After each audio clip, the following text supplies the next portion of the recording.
Di dalam doa. Bapa kami dalam surga, kami bersyukur ya Tuhan kami boleh mengenal Engkau dalam hidup kami melalui anak-Mu Yesus Kristus. Terima kasih Tuhan buat puji-pujian yang kami naikkan.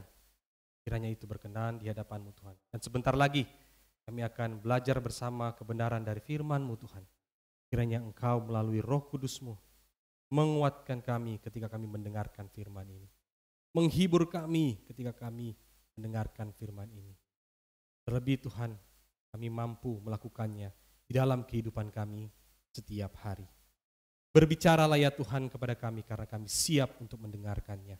Di dalam nama anak-Mu Yesus Kristus, firman yang hidup, kami sudah berdoa dan bersyukur. Amin. Silakan duduk Bapak Ibu Saudara-saudara yang dikasihi dalam Tuhan.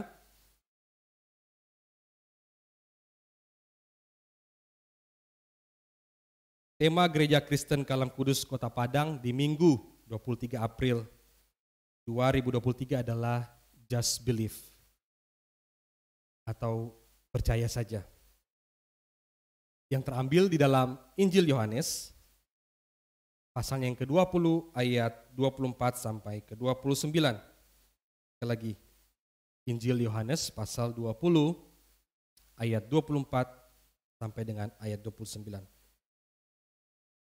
Saya mengajak Bapak Ibu, Saudara-saudari sekalian untuk membacakan bersama-sama. Saya ayatnya yang ke-24, Bapak Ibu, Saudara-saudari sekalian ayat yang ke-25. Demikian seterusnya, kemudian ayat yang ke-29 kita baca secara bersama-sama. Demikianlah firman Tuhan. Tetapi Thomas, seorang dari ke-12 murid itu yang disebut Didimus, tidak ada bersama-sama mereka ketika Yesus datang ke situ.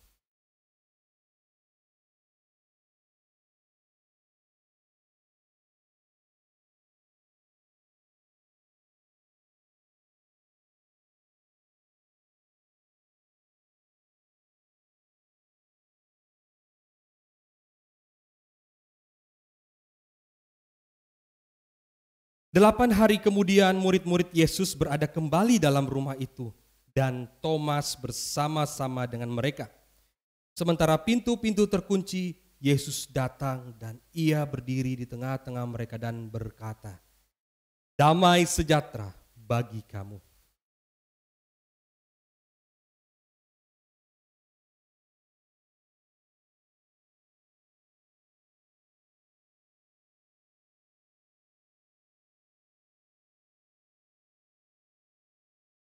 Thomas menjawab dia, "Ya Tuhanku dan Allahku." Kata Yesus kepadanya, "Karena engkau telah melihat aku, maka engkau percaya. Berbahagialah mereka yang tidak melihat namun percaya." Sedemikian jauh pembacaan firman Tuhan kita pada pagi hari ini. Firman Tuhan berkata, diberkatilah mereka yang tidak hanya membaca dan merenungkan firman Tuhan, tapi yang melakukannya dalam kehidupan kita sehari-hari. Bapak Ibu Saudara-saudara yang dikasihi dalam Tuhan, di dalam hidup ini, kalau kita ingin mengenal atau mengetahui apakah seseorang itu dapat dipercaya atau perkataan, ucapan, pernyataan, atau klaim seseorang itu dapat dipercaya, paling tidak ada dua model supaya kita dapat mengenalnya. Yang pertama, Bapak Ibu, karena seseorang tersebut memiliki relasi dengan kita. Misalnya Bapak Ibu Saudara-saudara yang dikasih Tuhan, yang ada di Bapak Ibu yang ada di tempat ini mungkin memiliki anak gitu, ada yang mempunyai anak. Apakah Bapak Ibu lebih percaya menitipkan anak Bapak Ibu semuanya kepada seseorang yang baru Bapak Ibu kenal 2 atau 3 hari yang lalu?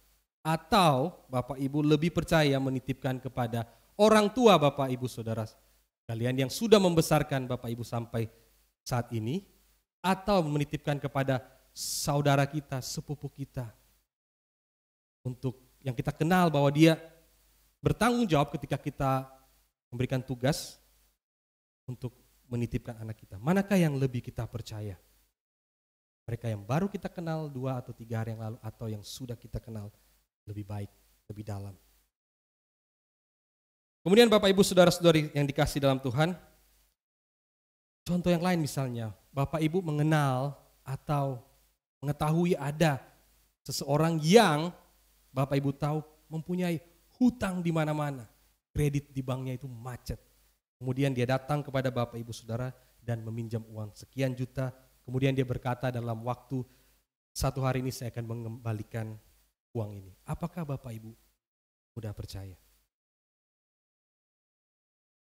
Jadi ada kaitannya antara tingkat kepercayaan dengan relasi.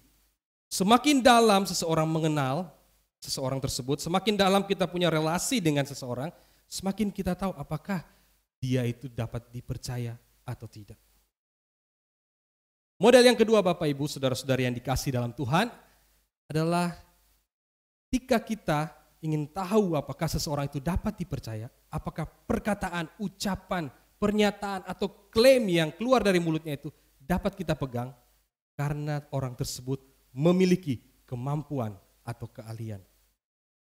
Dan di dalam model kedua ini Bapak Ibu tidak perlu mengenal seseorang tersebut secara personal. Tahu dia lahir di mana, kenal dia sejak lama. Bapak Ibu hanya perlu mengetahui dia seorang yang memiliki kemampuan atau keterampilan atau keahlian. Misalnya Bapak Ibu saudara-saudara yang dikasihi dalam Tuhan, di dalam pengadilan seseorang dapat menjadi saksi karena seseorang tersebut memenuhi syarat sebagai ahli. Karena apa? Karena pengetahuan yang dia miliki, keterampilan, pengalaman, pelatihan, atau pendidikan yang dia miliki. Yang dianggap mampu memberikan kesaksian dalam bentuk pendapat untuk memahami bukti-bukti yang ada di dalam persidangan, mengungkapkan fakta-fakta di dalam persidangan. Kalau pengadilan butuh keterangan psikologi, maka yang dipanggil biasanya seseorang yang cakap dalam psikologi atau seorang ahli psikologi dari sebuah universitas yang ternama. Semakin tinggi sebuah universitas atau reputasinya semakin baik, maka semakin tinggi tingkat kepercayaan dari saksi tersebut yang dianggap yang diharapkan mampu mempengaruhi hakim dalam mengambil keputusan. Atau contoh lain misalnya Bapak Ibu saudara-saudari yang dikasihi dalam Tuhan,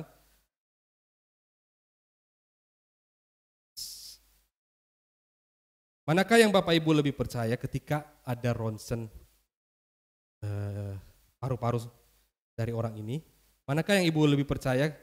Apakah rohaniwan atau dokter spesialis yang menyatakan bahwa paru-paru ini memiliki penyakit COVID? Apakah Bapak Ibu lebih percaya dua rohaniwan, entah itu lause, cuantau atau pendeta, atau dua dokter spesialis yang mengatakan ini positif COVID? Terus pendeta bilang, tidak, ini bukan positif COVID. Manakah yang Bapak Ibu lebih percaya? Jadi Bapak Ibu saudara-saudara yang dikasihi Tuhan, ada kaitannya antara tingkat kepercayaan dan kemampuan atau keahlian. Bapak Ibu tidak perlu tahu direktur rumah sakit itu siapa, kemudian lahir di mana. Bapak Ibu percaya aja reputasi rumah sakit itu mampu menangani pasien dengan berbagai penyakit spesifik misalnya. Bapak Ibu tidak perlu punya relasi secara personal. Kemudian contoh lain Bapak Ibu saudara-saudara yang dikasihi Tuhan, waktu Bapak Ibu membeli tanah kemudian ingin memiliki sertifikat atas tanah tersebut, Bapak Ibu tentu tidak datang kepada rohaniwan kemudian minta rohaniwan membuat sertifikat kemudian tanda tangan. Percayalah, tanda tangan rohaniwan tidak dapat dipercaya di mata hukum. Bapak Ibu tentu saja harus datang kepada notaris kemudian. Mereka lebih dipercaya karena keahlian dan kemampuan mereka untuk membuat sertifikat atas kepemilikan tanah tersebut. Jadi sangat jelas ada kaitannya antara tingkat kepercayaan dan kemampuan atau keahlian.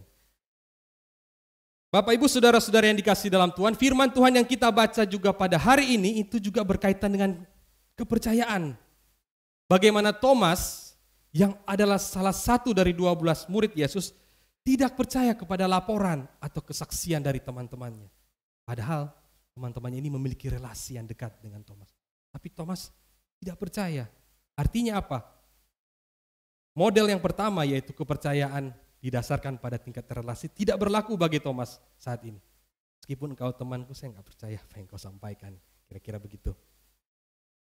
Kemudian teman-temannya ini kemungkinan adalah semuanya laki-laki yang pada saat itu dianggap kesaksian seorang laki-laki lebih kredibel, lebih dapat dipercaya daripada laporan dari seorang perempuan.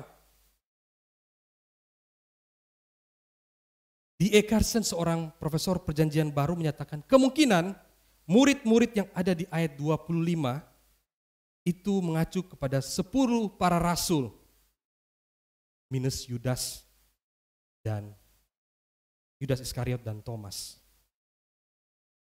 Pada zaman Tuhan Yesus, kesaksian seorang perempuan tidak dapat dipercaya di ruang publik karena dianggap mereka tidak memiliki pendidikan yang cukup, karena kebanyakan dari mereka bekerja di rumah.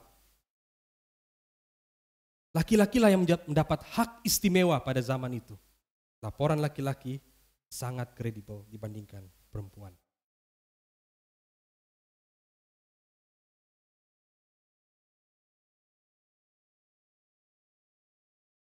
Bapak Ibu, di dalam hukum Greco-Roman yang berlaku saat itu, di zaman Tuhan Yesus, itu dicatat bahwa perempuan dikecualikan dari semua fungsi sipil dan publik, dan karena tidak dapat menjadi hakim atau menjalankan otoritas sipil apapun, mereka tidak dapat membawa kasus pengadilan atau menjadi perantara bagi orang lain dan bertindak sebagai mediator.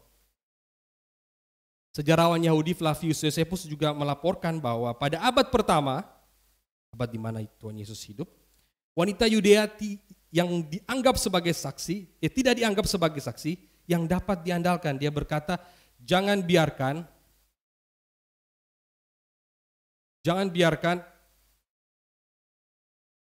kesaksian wanita diterima karena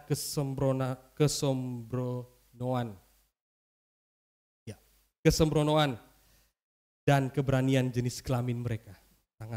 Sangat merendahkan pada saat itu. Kesaksian perempuan tidak dapat diterima. Dan ini juga tercatat di dalam Talmud Yudaisme, yang adalah catatan tentang diskusi para rabi-rabi Yahudi yang berkaitan dengan hukum Yahudi, etika, kebiasaan, dan sejarah. Di sana dikatakan barang bukti yang diberikan seorang wanita tidak sah. Tidak sah ini sama dengan mengatakan bahwa perampok memenuhi syarat memberikan bukti. Jadi kesaksian perempuan itu dianggap seperti memberikan kesempatan kepada perampok yang sudah nyata-nyata merampok memberikan pembelaannya. Sama sekali kesaksian perempuan pada masa itu tidak dapat dipercaya. Jadi meskipun semuanya laki-laki, teman-teman Thomas ini yang menyampaikan, kami telah melihat Tuhan sudah bangkit. Thomas juga tetap tidak percaya kepada teman-temannya. Dengan kata lain, Thomas juga tidak percaya model kedua, yaitu tingkat kepercayaan itu berdasarkan keterampilan, keahlian, atau pendidikan. Karena teman-temannya yang laki-laki pun yang punya privilege, yang punya hak istimewa saat itu, dia juga nggak percaya. Namun kita tidak dapat mempermasalahkan Thomas dalam hal ini.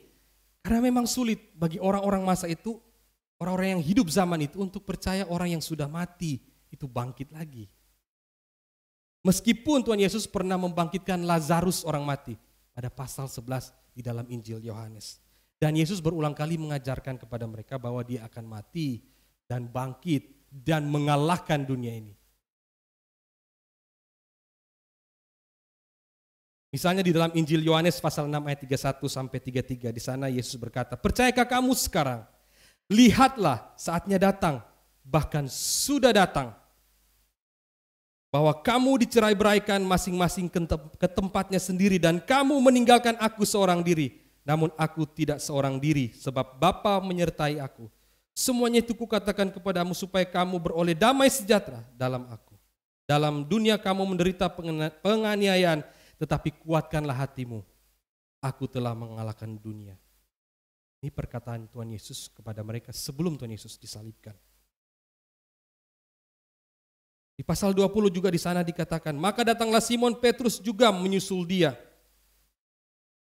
Maksudnya menyusul Yohanes masuk ke dalam kubur itu. Ia melihat kain kapan terletak di tanah, sedang kain peluh yang tadinya ada di kepala di kepala Yesus tidak terletak dekat kain kapan itu, tetapi agak di samping, di tempat yang lain dan sudah tergulung. Maka masuklah juga murid-murid lain yang lebih dahulu sampai di kubur itu dan melihatnya dan percaya.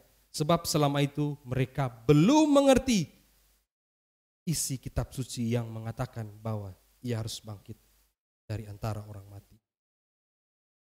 Di bagian Injil lain Bapak Ibu Saudara-saudari yang dikasih dalam Tuhan, misalnya dalam Matius pasal 26 ayat 30 sana juga dikatakan, maka berkatalah Yesus kepada mereka, malam ini kamu semua akan tergoncang imanmu karena aku, sebab ada tertulis aku akan membunuh gembala dan kawanan domba itu akan tercerai-berai.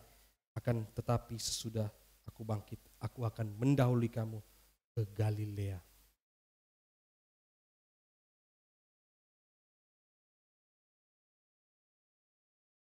Jadi Bapak Ibu Saudara-saudara yang dikasih dalam Tuhan, sulit memang kita mempercayai pada masa itu orang-orang yang hidup di zaman Yesus.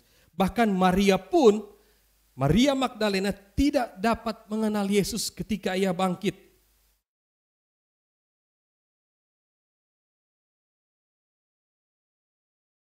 Di dalam Yohanes pasalnya yang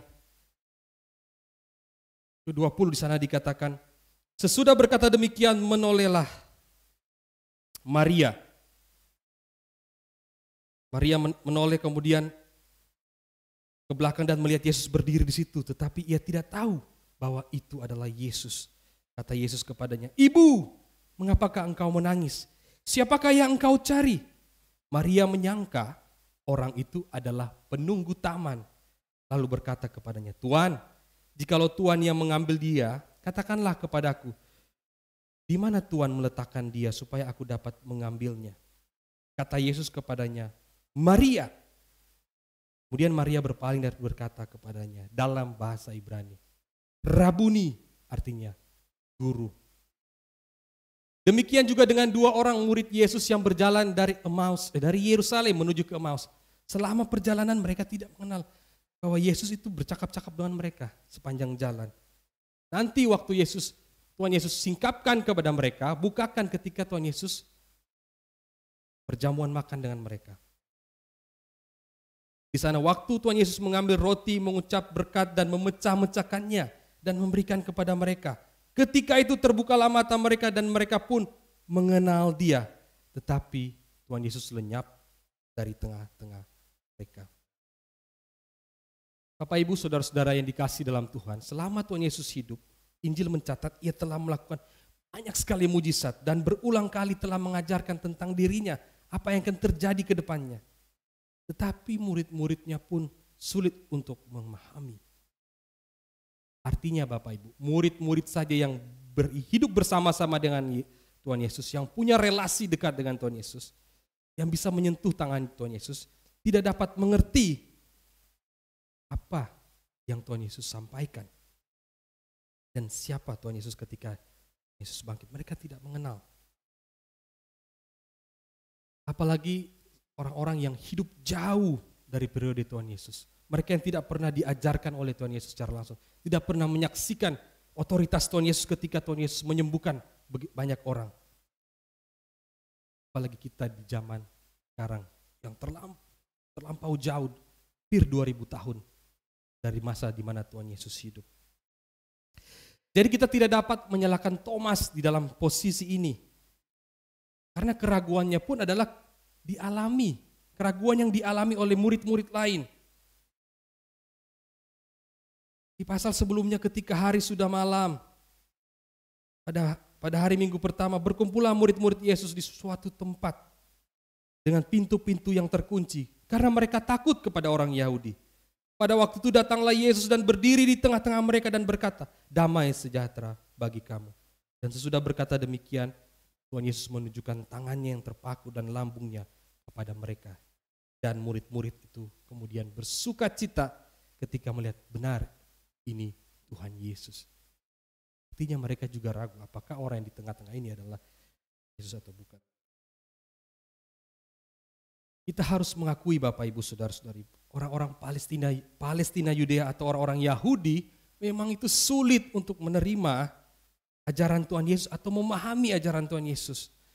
Karena segala mujizat yang dilakukan Tuhan Yesus itu juga dilakukan oleh para nabi di dalam perjanjian lama. Kita tahu Musa juga melakukan mujizat. Elia juga naik ke sorga di dalam 2 Raja-Raja, pasalnya 2 ayat 11. Kemudian Elisa menghidupkan anak perempuan Sunem yang sudah mati di dalam 2 Raja-Raja pasal 4 ayat 32. Oleh sebab itu Injil mencatat banyak orang yang mengidentifikasi Yesus tidak tepat. Ada yang mengatakan dia guru, ada yang mengatakan dia sebagai nabi, apakah engkau, atau ada yang mengatakan dia, apakah engkau Elia? Bahkan yang paling negatif, ada yang menyebut bahwa Yesus itu kerasukan Beelzebul atau menggunakan kuasa setan ketika dia menyembuhkan atau melakukan mujizat. Di sana di dalam Matius 12 ayat 24 dicatat, dengan Beelzebul, penghulu setan, ia atau Yesus itu mengusir setan. Bahkan setelah mujizat kebangkitan, tidak ada seorang pun yang dapat mengenal Yesus. Maria Magdalena dan murid-muridnya lainnya tidak dapat melihat Yesus. Nanti Tuhan Yesus menunjukkan tangannya dan lambungnya pada mereka. Baru mereka disingkapkan, dibukakan bahwa benar bahwa itu adalah Tuhan kita Yesus Kristus. Artinya bahwa hanya Tuhan Yesus yang mampu menyatakan, menyingkapkan kepada mereka siapa dirinya. Oleh sebab itu pengakuan Thomas adalah sebuah pengakuan yang sangat penting. Pengakuan yang Tuhan buat, yang Tuhan nyatakan kepada dia, yang Tuhan singkapkan. Thomas berkata, ya Tuhanku, yang Allahku. Itu terjadi karena Tuhan yang menyatakan kepada Thomas. Inisiatif dari Tuhan itu sendiri. Kemudian Tuhan Yesus menjawab Thomas, karena engkau telah melihat aku, maka engkau percaya. Berbahagialah atau diberkatilah mereka yang tidak melihat, namun percaya. Bapak, Ibu, saudara-saudara yang dikasihi dalam Tuhan, perkataan Tuhan Yesus ini mengantisipasi untuk mereka yang membaca Alkitab ini, yang hidup jauh sebelum Tuhan Yesus, yang hidup nanti ke depannya. Ketika membaca ini mereka mengerti bahwa hanya Tuhanlah yang membukakan, yang menyingkapkan siapa dirinya melalui Roh Kudus yang Tuhan Yesus janjikan kepada mereka. Roh penghibur yang akan menginsyafkan orang-orang selanjutnya dari dosa mereka, yang menyingkapkan siapakah Tuhan Yesus, bahwa Tuhan Yesus adalah Tuhan yang hidup, yang bangkit dari kematian. Oleh sebab itu perikop yang kita baca ini adalah klimaks dari seluruh tulisan di dalam Injil Yohanes. Mulai dari pasal 1 dikatakan firman ini menjadi daging atau menjadi manusia. Kemudian terus melalui pelayanan Tuhan Yesus, terus sampai dia mati, dan puncaknya adalah bangkit dari kematian. Oleh sebab itu di ayat selanjutnya, ayat 30, itu dikatakan demikian. Memang masih banyak tanda lain yang dibuat Yesus di depan mata murid-muridnya yang tidak tercatat di dalam kitab ini, kitab Injil Yohanes. Tetapi semua yang tercantum di sini telah dicatat supaya kau percaya bahwa Yesuslah Mesias, Anak Allah, dan supaya kau oleh imanmu memperoleh hidup dalam namanya. Perkataan Yesus, berbahagialah mereka yang tidak melihat namun percaya, juga dialami oleh Rasul Paulus. Paulus tidak pernah diajar oleh Tuhan Yesus secara langsung, tidak pernah berjumpa dengan Tuhan Yesus secara langsung. Bahkan dia seorang penganiaya jemaat. Namun dalam perjalanannya menuju Damsyik, kemudian Tuhan mengintervensi perjalanannya dan menyatakan dirinya. Kemudian ketika Tuhan menyatakan dirinya kepada Paulus di dalam perjalanannya ke Damsyik, dia rebah. Kemudian dia mendengar suara yang memanggil, Saulus, Saulus, mengapakah engkau menganiaya aku? Jawab Paulus, siapakah engkau? Engkau Tuhan? Katanya, akulah Yesus yang kau aniaya itu.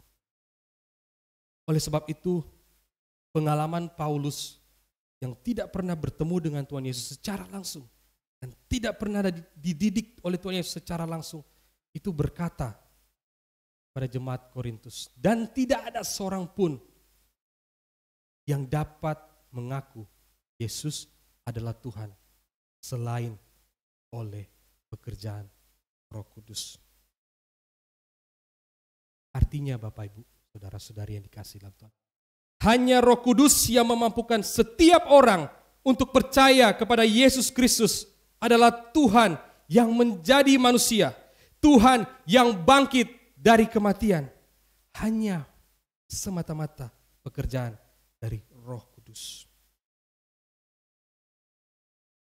Bapak Ibu, saudara-saudari yang dikasihi dalam Tuhan, kita semua di sini bukanlah saksi mata atau orang yang pernah bertemu dengan Tuhan Yesus secara langsung.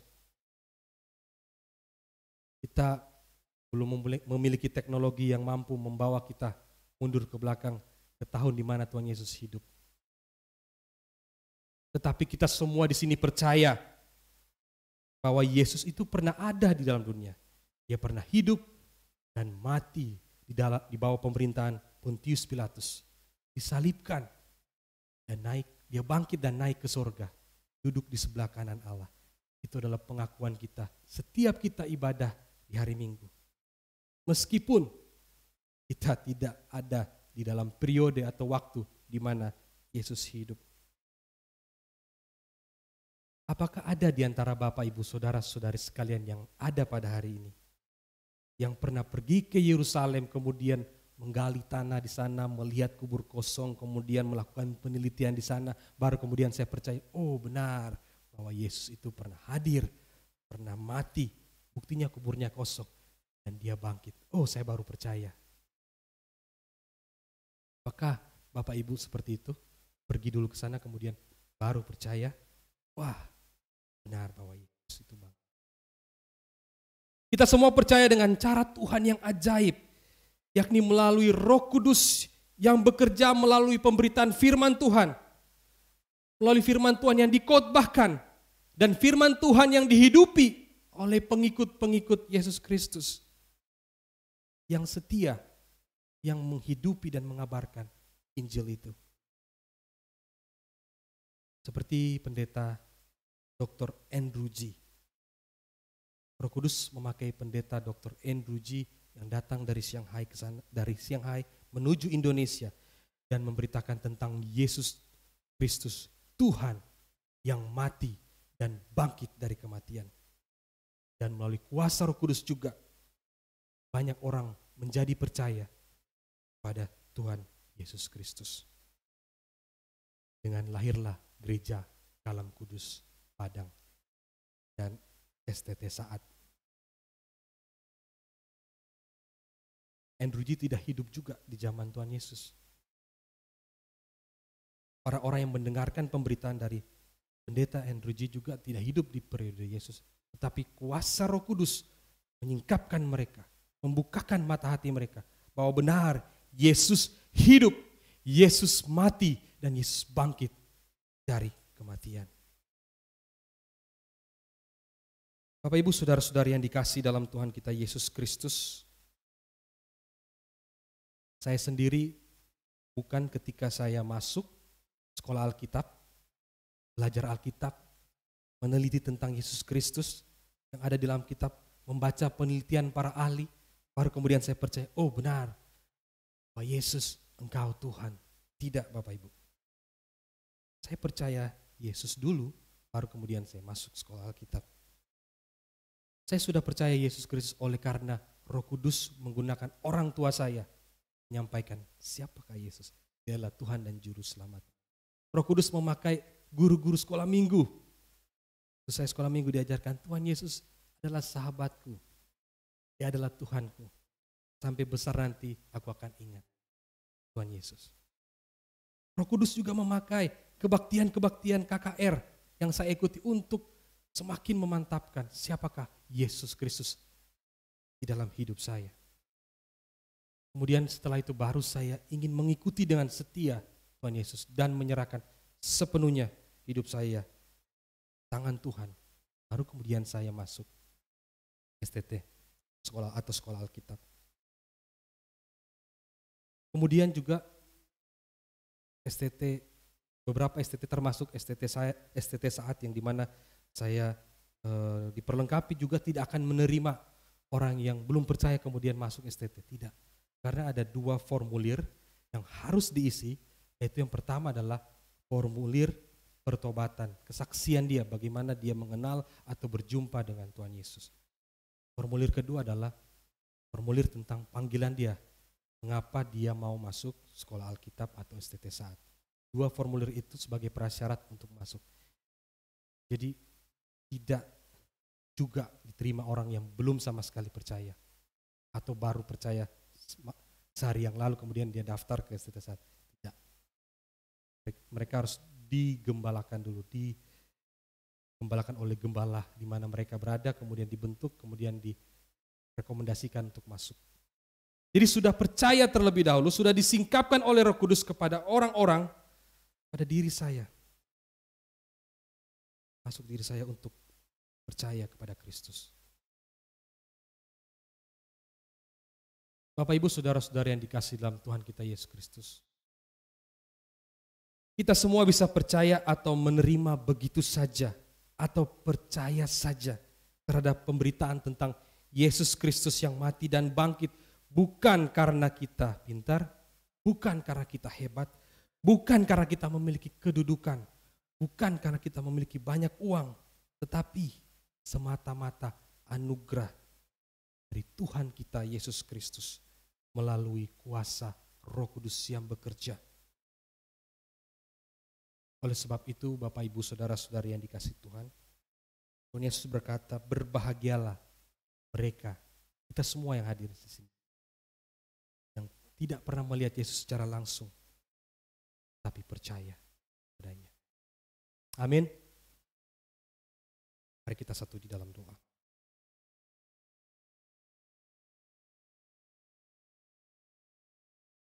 Bapa kami dalam surga, kami bersyukur bahwa kami boleh percaya dan menerima Engkau sebagai Tuhan dan Juru Selamat dalam hidup kami. Semata-mata itu semua karena anugerah-Mu melalui kuasa Roh Kudus, memakai pemberitaan firman Tuhan, memakai khotbah yang dikhotbahkan melalui firman Tuhan, dan memakai orang-orang yang menghidupi firman Tuhan itu, sehingga kami boleh dibukakan dan disingkapkan siapakah Engkau dalam hidup kami. Kami menerima dan percaya Engkau hidup dan mati dan bangkit bagi kami. Terima kasih Tuhan Yesus. Terima kasih. Ini doa kami. Kami minta hanya di dalam nama anak Yesus Kristus. Sudah berdoa. Amin.